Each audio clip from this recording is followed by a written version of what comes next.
একটি ছোট গ্রাম। গ্রামের শেষ প্রান্তে মাটির বাড়িটিতে থাকত রবি। রবির চোখে ছিল স্বপ্ন, কিন্তু হাতে ছিল না কিছুই, না টাকা না সুযোগ।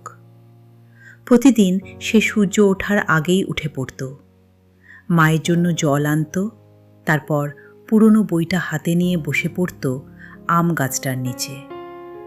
লোকেরা হাসত, বলতো, এই দারিদ্র্যে পড়াশোনা করে কি হবে। রবি চুপ করে থাকত, কিন্তু তার চোখ দুটো চুপ থাকত না। ওখানে জ্বলত এক মুঠো আলো। একদিন গ্রামে এলো বড় ঝড়। স্কুলের ছাদ ভেঙে গেল। সবাই বলল, এখন আর পড়াশোনা হবে না। সেদিন রাতে একটা কুপির আলোয় বসে রবি মাকে বলল, মা, স্কুল ভেঙে গেলেও আমার স্বপ্ন ভাঙেনি। মা কিছু বলল না, শুধু রবির মাথায় হাত রাখল।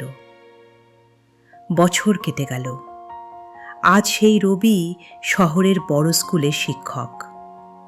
ছোট ছোট ছেলে মেয়েদের পড়ায়, আর প্রত্যেক ক্লাসের শেষে বলে, পরিস্থিতি যত অন্ধকারই হোক, যদি নিজের ভেতরে এক মুঠো আলো রাখো, পথ একদিন ঠিকই দেখা যাবে।